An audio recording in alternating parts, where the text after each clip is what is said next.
social entrepreneur Lynn Pinugu has made it her life's mission to spark positive change. With her passion for education, sustainable livelihood, and women empowerment, Lynn serves as a voice in championing females across the globe. Through co-founding media platform She Talks Asia, low-cost private school Mano Amiga Academy, and its social enterprise arm Bistro Cafe, Lynn is definitely taking charge in uplifting numerous communities in the Philippines.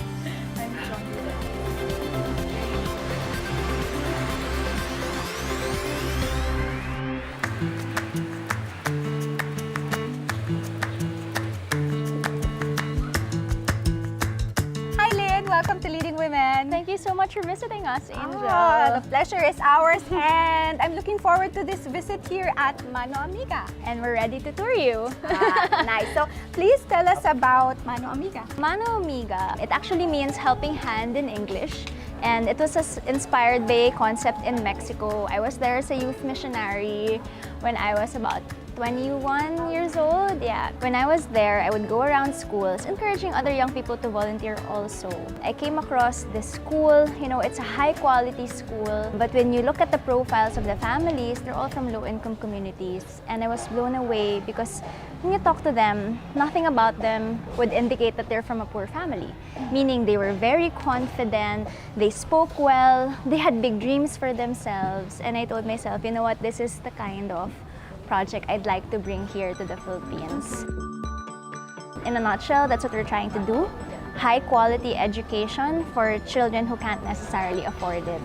At 21, you mentioned the word big dreams. Was it Yes. also a big dream for you, or you just felt at that time that it would work? I fell into it, to be honest. And I think that because I wasn't an educator, I guess it made me more open to researching innovations.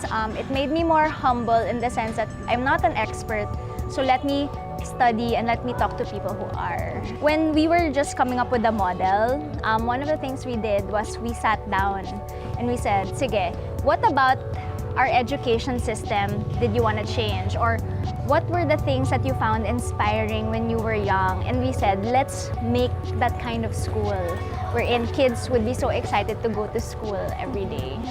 It's important for kids to get excited to go to school every day. They look forward to learning. They look forward to interacting with their Yes. classmates. And we speak of kids. Yeah. Let's go to the classroom. Okay, perfect. Since 2008, Mano Amiga Academy has been providing affordable and high-quality education among underprivileged youth. Well, my next question is, what makes Mano Amiga unique? I see a different kind of setup here inside your Yes. classroom. So we're one of the pioneers of what they call project-based learning. Project-based learning. Or PBL. And what it does is that whatever they learn in the classroom, they're supposed to apply it to a real-world problem.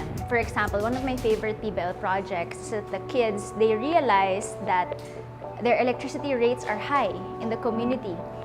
And they were talking about electricity in the classroom. So they did a project wherein they really studied what makes your electric bill go higher and what could help lower it. And they did an education campaign, you know, telling parents and even here in the school, okay, what do we need to do to lower our electricity bill? So that's why it's so important for us, right? Like if you'll see, so we have an event tomorrow. It's called an open house, and it's an idea carnival wherein the kids will give different people a tour, donors, parents, prospective parents.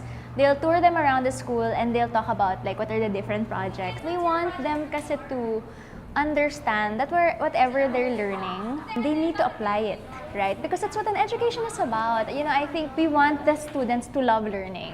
And I guess that's really one of the strengths of Mano Amiga. The kids love going to school. And for example, this is a student-led event. If you come here and visit, they'll be the ones running the event. I'm always asked then, where do you base the success? And oftentimes, when people think about success in school, it's often grades, right? Like the grades that they get in reports. Always numbers. But these kids, they've accomplished so much. And yes, they're performing academically. They're performing well academically. But it's really more of knowing that these kids can be the future leaders of the country. I would say that I'm so fulfilled because I see where my work is going.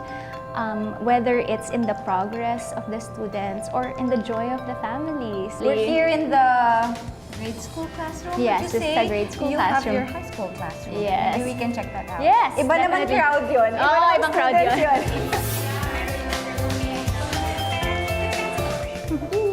Yeah, so welcome to our classroom. So thank this is you. one of our high school classrooms. But you can see the difference, no? Between Yeah. the grade school setup, obviously, and the high school. Hi, boys. They're all boys. Yeah, well, because I think they're setting up something. So kids, what's your project for tomorrow? Jungle. Jungle po yung team na. Yeah. Jungle yung team. Anong grade? Anong year nyo na? 7. Grade So 7. that's like first year high school, I guess, if you compare. Yeah. The jungle. Yeah. And everyone's busy. Yeah. So they all have their projects tomorrow. Hey, can you play? Yeah. Kahit sandali. Yeah. Sige na. Yay. Yan. Pwede. Yeah, go. Show your talent. Thank you.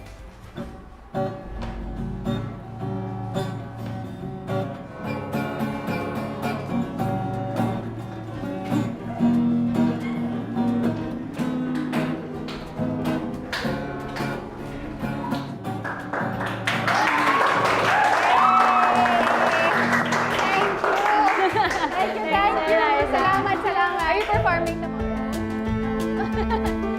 As the school's co-founder and executive director, Lynn makes sure that all her students grow as well-rounded individuals who exemplify excellence in their work.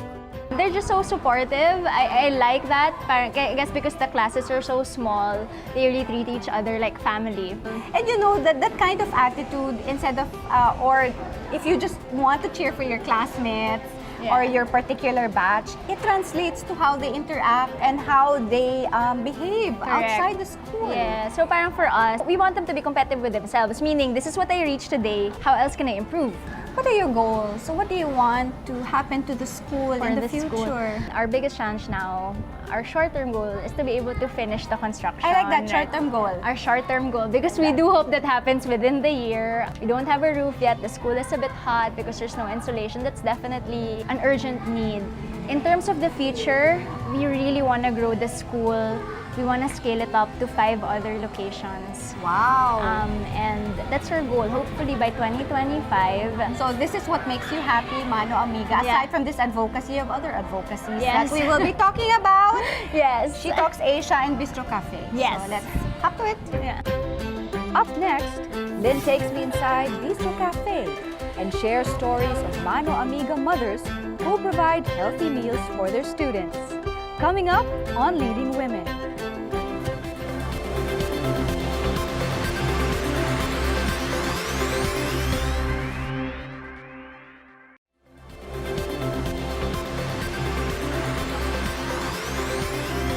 As her commitment to provide quality education for students grew, Mano Amiga co-founder Lynn Pinugu sought for sustainable ways to help the school and the families with it improve. In 2010, Lynn co-founded Bistro Cafe, a food delivery business managed by mothers of students from Mano Amiga Academy. So, welcome to Bistro Cafe. This is an extension of Mano Amiga. This is our social enterprise arm.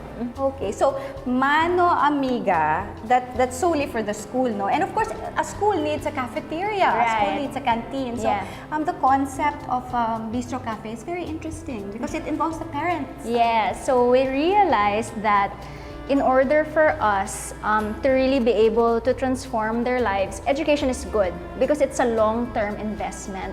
But because they come from very poor families, there's so many things or factors that could prevent the kids from doing well in school. Either they can't go to school because they don't have money for baon or allowance for transportation. So we decided we need to invest in the family's financial capabilities as well. So the idea behind Bistro Cafe, so this is our cafeteria and our commissary. Yes, this is a cafeteria for the school, but at the same time, we also deliver lunch meals to different offices. And 100% of our profits help in sustaining the scholarship of the students. But more importantly, it provides jobs to the moms. And so many wonderful stories have come out of that. The kids also, because they're fed better, I mean, they have access to better nutrition, they're also doing better in school. We have one mom who was able to leave her very abusive partner because now she has her own money, so she no longer has to depend on the guy to finance or to support her family, and that gave her the courage to leave. And to me, that's just unintended consequences when we put up the school or the cafeteria. Those are not the things we're planning for. For us, we just want to provide jobs, and then we realize, wow, we can really make a difference pala with these tweaks or with these projects. And most of the moms have kids in school, Yes. and they're able to send the kids to school. Yes. And that's so nice when the kids come in. The moms They see, are here. yes, They see exactly. the moms and they see their classmates' moms. Right. And then that translates also to when they go home. So Yes. the care still extends from the school to the home and vice versa. And you know what, Angel? Because the kids know that this is a social enterprise, they have that concept as well. Yun nga, we realize that we're really shaping their minds, sometimes inadvertently, right? But what they see, they also apply and emulate. Nakakatuwa. Nakakatuwa rin kasi education starts in the home. Yes. So talagang doon ang gagaling all the values, Correct. how much you love the people you interact with inside your home. Inspired by strong women, Lynn recalls her life growing up and how her mother greatly influenced her. Your childhood, we've been talking about the kids, we've been talking about the moms, Yes. and how fortunate they are that their kids are in school, and the kids are fortunate that their moms are behind the, Yes, the they're the kitchen big counter. yeah. What was your childhood like? What were memories inside the kitchen, since we're inside the kitchen? You know what, my mom, when I was a kid, my mom is a great cook. I am not, unfortunately. And I think when I was young, she really tried her best to make me interested in cooking. But I was such a bookworm when I was a kid. I really loved reading to the point that I would skip some meals to read. What I remember my mom saying is that I always had an answer for everything. She wouldn't allow me to do this, and I'd always be like, why? And parang I would always I would always debate with her. So she always thought, oh my gosh, my child is gonna be a lawyer, and because she keeps just, I won't accept no for an answer, and I always have to know the reason behind it. My parents were very simple. I remember I grew up with my mom and dad telling me stories from their childhood. Like my dad came from a big family. They were a poor family in the province. My dad alternated going to school with her brothers because they only had one pair of shoes. So parang sometimes it's his brother's turn, sometimes it's his turn. So, mga stories like that, I guess that also instilled in me this desire to help because I know that my parents also came from very humble beginnings. Now, I live a very comfortable life and I got this good education. I'm lucky that I have a good job. I'm actually doing something I'm very passionate about.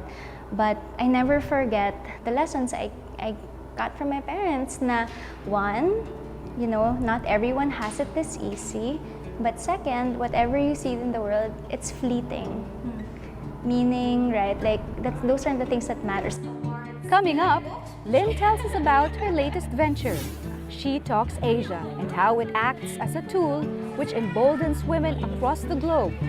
Next on Leading Women.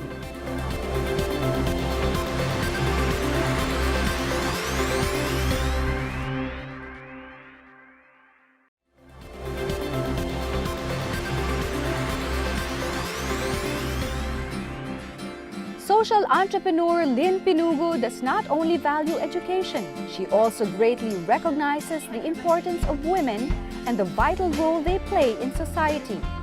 In 2017, she co-founded She Talks Asia, a media platform that empowers women. Through its multimedia content and advocacy campaigns, Lynn and her colleagues fervently hope to influence more women to tell their stories and make a difference. So Lynn, we've talked about Mano Amiga, we've talked about how much you love what you do in the school and the Bistro Cafe. This translates to the students and their parents. Now let's talk about you. I understand that you are also passionate about women empowerment via She Talks Asia. Yes. Please tell us about that. So She Talks Asia, it's a movement that I co-founded with 4 other friends. We started in 2017. And When we started, it actually stemmed from heartbreak. We talk about it. Like heartbreak of different kinds, either relationships, heartbreaks in career, even family relationships. We realized that we want access to, I mean, if we only knew what we know now, we could have dealt with it so much better. Except that we didn't have access to that kind of wisdom. So we said, okay, why don't we create platforms or safe spaces where women can talk about these things, and it can be not just a platform for awareness but also for healing. And that's how She Talks Asia was born. It's really about harnessing the power of narratives to create empathy, to build a community so that we could move the conversation forward and really help create this world wherein everyone has an equal seat at the table. I am very passionate about women empowerment because of my own personal experience working with low-income communities, but also, as a young female founder, or as a young female boss, I see in my work that sometimes it's actually the women who are reinforcing these gender-based stereotypes that are harmful, right? So for example, I would always present mostly to male CEOs or male managers because they run the corporate world. But to the few women I have, I remember with one of them saying, you know what, you're only committed now because you don't have your own family yet. But once you have kids, I'm sure like this project will not succeed. How do you feel? Of course, that was a blow. Because of course, it was so exciting to see a woman in a leadership position, right? So I gravitate towards them. I just felt like instead of being supportive, they actually made me doubt myself. In the school, I see how sometimes it's the mothers who want to pull out their kids from school. We have this one mom who pulled out her daughter because in Mano Amiga, where it's more competitive, she's not an honor student. Outside in the public school, she was an honor student. And she couldn't take it that her daughter wasn't perfect. Even though her daughter was thriving here, she was progressing well, in her mind, she needed to be perfect. So she pulled her out. And again, that pressure that we put on girls to be perfect. They have to look pretty. They can't be dirty, right? They carry that. And so now we have women, not just women from low-income communities, even women from affluent families who feel this pressure and the need to always be perfect. And I guess those are the stereotypes that I really want to help break. And I hope that's something that we're able to accomplish through She Talks. How has it been so far with the women? Different fields, I understand. Right. Different fields give talks, they share their experience on what it's like to be a woman at a different age, different skin color, maybe different orientation, different gender preference maybe even. Having all these women come together and share their own perspective, to me, that's amazing. To me, that's power. It was also nice that because we always feature men in She Talks, we always make sure to include them in the conversation. Yes, we're talking about daughters and how we need to raise them to be brave, but we also need to raise boys. We need to socialize them to find strength in vulnerability. We need to be more conscious about how the things we tell the boys and the girls, but also how we encourage young men and young women to, embrace their truth. As more women continue to advocate for balance, equality, and acceptance, Lynn believes that now is a remarkable time for women. I grew up in a family that always welcomed questions. But as a woman, and I started here very young, and I talked to people who are much older than I am, questions were not always welcome. My questions were not always welcome, whether they're questions about the way the world works, or questions about my religion, or questions about like what is expected of a woman. So I guess my truth is being able to help create this world wherein questions are welcomed, where in fact questions are encouraged, and wherein I encourage more people to be part of the discussion and to contribute to that discourse. Lynn, empower us with your words of what a leading woman is. To me, a leading woman is someone who uses her unique talents and capabilities to lift others up. Thank you very much. Thank you, Angel. For over a decade, Lynn Pinugu has continued to create more opportunities for the people in her community. Her desire to educate students and provide livelihood for their mothers remains strong. And as she helps more women realize their full potential, Lynn also leads the way to seek deeper acceptance and better the balance.